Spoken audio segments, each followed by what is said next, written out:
ആരോഗ്യ വിദഗ്ധർ പ്രത്യേകിച്ച് ഡോക്ടർ ജയകുമാറിന്റെ നേതൃത്വത്തിലുള്ള ഡോക്ടർമാർ ആശുപത്രിയിൽ ഉണ്ട്. അവരൊക്കെ തന്നെ ഈ തീവ്രപരിചരണ വിഭാഗത്തിൽ MLAയുടെ ആരോഗ്യസ്ഥിതി ഓരോ നിമിഷവും നോക്കിക്കൊണ്ടിരിക്കുന്നു. നാം മനസ്സിലാക്കുന്ന രണ്ട് കാര്യങ്ങളാണ്. ഒന്ന്, MLAക്ക് ഏറ്റിരിക്കുന്നത് ഒന്ന് തലച്ചോറിനുണ്ടായ ഒരു പരിക്കാണ്.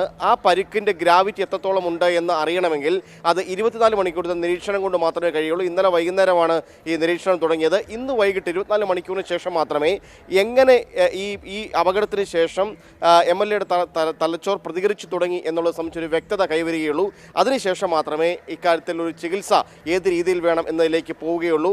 ശസ്ത്രക്രിയയുടെ ആവശ്യമില്ല എന്ന് ഇന്നലെ വൈകിട്ട് തന്നെ ഡോക്ടർമാർ അറിയിച്ചിരുന്നു. അപകടനില തരണം ചെയ്തുവെങ്കിലും MLA ഗുരുതരാവസ്ഥയിൽ തന്നെയാണ് എന്നുള്ളതാണ്. അപകടനില തരണം ചെയ്തുവെങ്കിലും MLA ഗുരുതരാവസ്ഥയിൽ തന്നെയാണ് എന്നുള്ളതാണ് ആശുപത്രിയിൽ നിന്ന് ലഭിക്കുന്ന വിവരം. രണ്ടാമത്തേത് ശ്വാസകോശത്തിനേറ്റ പരിക്കാണ്.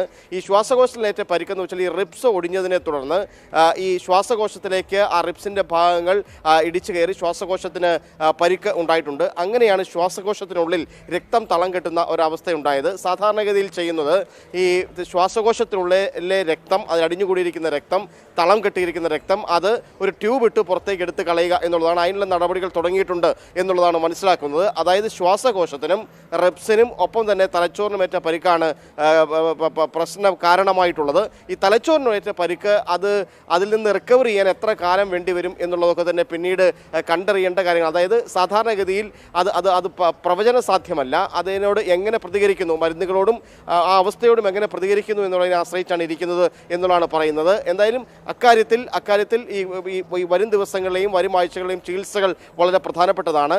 ഈ ശ്വാസകോശത്തിനേറ്റ പരിക്ക് അതൊക്കെ തന്നെ മരുന്നുകൾ കൊണ്ടും ചികിത്സ കൊണ്ടും പരിഹരിക്കാൻ കഴിയുന്നതാണ്. പ്രത്യേകിച്ചും ചില എക്സസൈസുകൾ അടക്കമുള്ളവ കൊണ്ട് പിന്നീട് അത് പരിഹരിക്കാൻ കഴിയുന്നതാണ് എന്നുള്ളതാണ് ഡോക്ടർമാരിൽ നിന്ന് ഇപ്പോഴത്തെ സ്ഥിതിയിൽ മനസ്സിലാക്കുന്നത്. എന്തായാലും തീവ്രപരിചരണ വിഭാഗത്തിലാണ്, ഗുരുതരാവസ്ഥയിലാണ്, ചികിത്സ തുടരുന്നു.